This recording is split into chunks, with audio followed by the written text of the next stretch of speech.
It's not every day you get offered the spot your idol just vacated. But for Moisés Caicedo, that's exactly what happened at Chelsea. Feels just like yesterday, doesn't it? You were watching everybody's favourite, N'Golo Kante, dominate Chelsea's midfield like it was his personal playground. Great times, for Chelsea fans especially. But then he left to the desert for greener pastures, if you get what I mean. And you probably asked the same question on everyone's lips. Who's going to take his place? Fast forward to 2023, and Moisés Caicedo walks in. Now, you've seen what this guy can do. Ball winning, interceptions, tackles. It's like he's everywhere. Makes you wonder, could he be the next Kante? Stick around as we break it down. Oh, and before we jump in, make sure to hit that like button and subscribe. You've probably seen that Caicedo's Chelsea announcement video with his mum, recreating an image from way back in the trunk of a car. That moment was special because it reflected his journey from humble beginnings. Growing up in Santo Domingo, he had to borrow football boots just to play for his local team. For him, becoming a professional footballer wasn't just his dream. It was also his way of giving his family and 9 siblings a shot at a better life. But before he caught the attention of European scouts, he was just a young kid in Ecuador trying to get a professional contract. These days, he's playing for one of Europe's top clubs. But just like Kante, getting to the top for him wasn't a straight path. The 23-year-old had to deal with his fair share of rejections early on. He tried out for several teams, but it wasn't until he ended up at Independent Del that things started to change. Well, maybe not straight off, because at just 16, he tore his ACL and was sidelined for 10 months. Imagine what he must have gone through during those periods, being so young and facing something so tough. But here's the thing, he didn't let that stop him. When he came back stronger. And less than 2 years later, guess what? He made his senior debut. While he was at Del, he mostly played as a 5,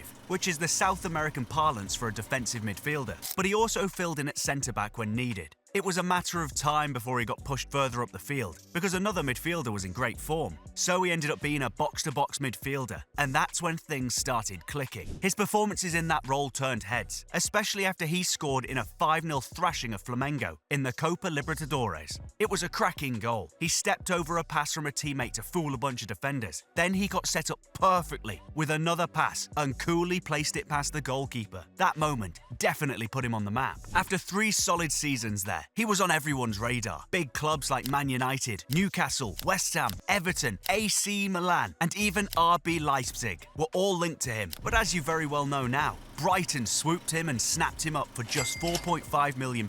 An absolute bargain if you think about it now. Fun fact, it was Antonio Valencia, the former Man United star and fellow Ecuadorian, who tipped off Brighton about a talented 15-year-old midfielder. Caicedo came to Brighton with little expectations, and he didn't expect to walk straight into Brighton's first team. Nope, after just 3 games with their under-23s, he was sent on loan to Beerschot in Belgium's top flight for the season. And honestly, he was doing pretty well there, making 12 appearances and scoring 2 goals and an assist. But suddenly, Brighton had a problem. They were short on central midfielders due to their midfield regulars' commitment to their countries in the Africa's Nations Cup. Caicedo was called back early. Caicedo was back, but he didn't jump into action immediately. The gaffer was careful not to throw him into the deep end of English football too quickly. It wasn't until another player tore their ACL during a 0-0 draw with Norwich that he finally got his chance. In that 2021-22 Premier League season, he only played 8 matches, but boy did he make them count. His league debut came in a big 2-1 win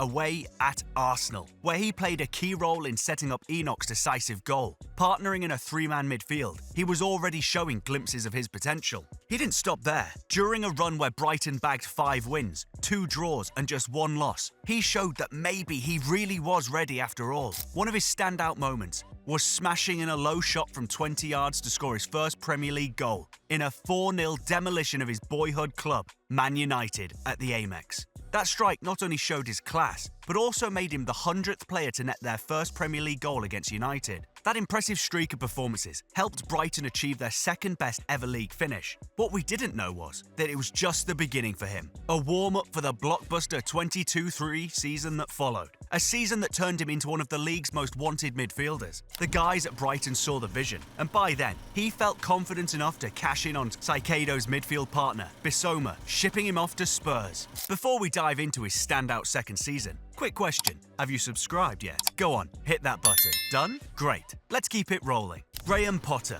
Remember that guy? He was Brighton's manager in the 22-23 season. The former Chelsea manager pulled off a tactical masterstroke by tweaking the midfield setup in a way that helped him flourish. He positioned the 21-year-old on the left side of a double pivot with Mac Allister, and it clicked from the very first whistle. Caicedo played a big part in both of Pascal Gross's goals during Brighton's 2-1 win at Old Trafford on the opening weekend of the season. And get this, in that game, he put on a masterclass. He made the most tackles, interceptions, and chances of anyone on the pitch. The guy was everywhere. Fun fact, United had the chance to sign him for just $5 million when he was still playing in Ecuador, but they passed on it. Big missed opportunity, huh? Maybe that's why Caicedo always seemed to bring his A-game against Man United. It must be personal after all. Since then, he keeps on dropping back-to-back masterclasses against United, both in Brighton and now as a Chelsea player. In his second game against Man United, his stats were incredible. 35 completed passes at an 80% success rate, 3 key passes, 4 tackles won, and 3 interceptions. He was the ultimate utility player for Brighton that season, showing his class wherever he was needed. He started 34 out of Brighton's 38 Premier League games, and his contributions were pivotal in helping the club achieve their best ever season. The stats don't lie. He was a force of nature both with and without the ball. When it came to winning the ball back, few could match him. He's quick, aggressive, and always seems to anticipate danger before it even happens. That season, he ranked second in the league for tackles and second for interceptions, trailing just Declan Rice.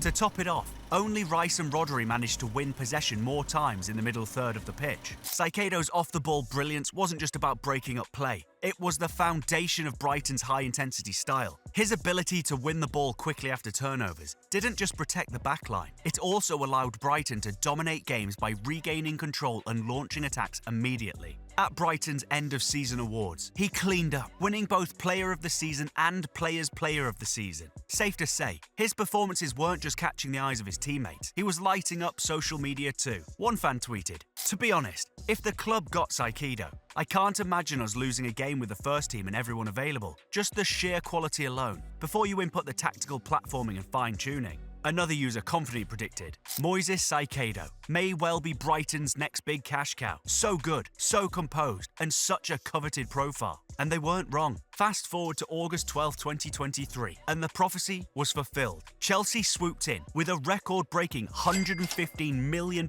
bid, making him the most expensive transfer in British football history. From the streets of Santo Domingo to the pinnacle of Premier League stardom, the kid's journey had come full circle. And just as Kante left Chelsea in June 23, Moisés Caicedo came in to fill the shoes of the man he considered his inspiration. The Ecuadorian once said of Kante, "He's my idol. Everyone knows this. As I've said before, I just tried to help the team and my teammates. He was a very big player for Chelsea. I always watch videos of him, and now I try to give my best." Although he had a shaky start, those videos seem to be paying off now. On current form, he's the best central midfielder in the Premier League this season. Alongside his new partner, Romeo Lavia, the Ecuadorian has been brilliant in games against Liverpool, Newcastle, and as always, Manchester United. But how do you truly measure the impact of a player like Caicedo? In one game against West Ham, he put on a performance that would have made Chelsea legends Makelele and Kante proud. Squawka reported that he made 8 tackles in that match, the joint most by a Chelsea player in a Premier League game since Marcus Alonso back in 2019.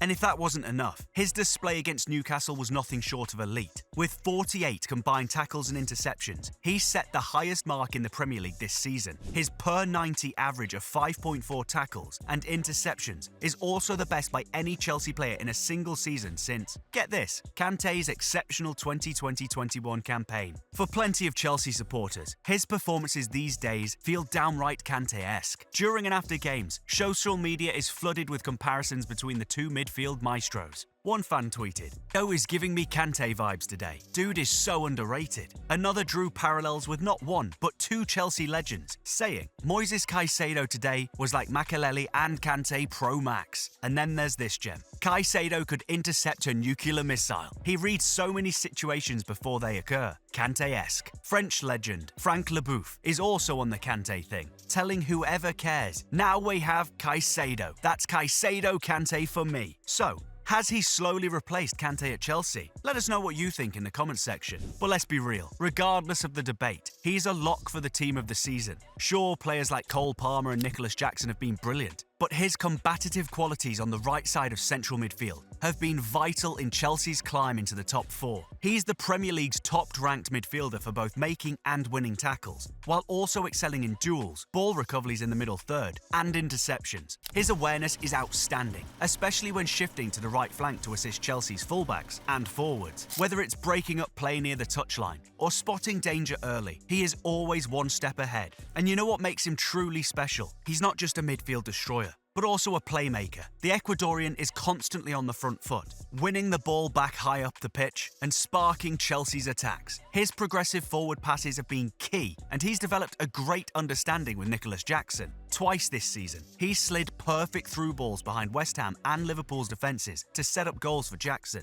Showing his quality in possession, he has completed 1,160 passes with an impressive accuracy rate of 89%. On average, he's attempting 61.89 passes per 90 minutes, which shows just how important he is in Chelsea build-up play. With 1,433 touches on the ball so far, it's clear that he's not just a defensive force, he's also a key player in controlling the tempo and moving the ball forward. And talking about moving forward, his goal contributions aren't too bad for a deep-lying midfielder. He has scored 1 goal so far this season in the league. And yes, once again, Manchester United find them on the receiving end of a world-class volley. Tackles, interceptions, passes, goals and assists. Are there any players better than Caicedo in his position so far this season? The statistics say no. Heading into January 2025, Moisés Caicedo is leading the Premier League with an impressive 90 combined tackles and interceptions. That includes 60 tackles and 30 interceptions. His tackle success rate is 61.7%, proving he's both precise and confident when taking on opponents, making him a real headache for attackers. He's also been involved in 202 duels, winning nearly 59% of them.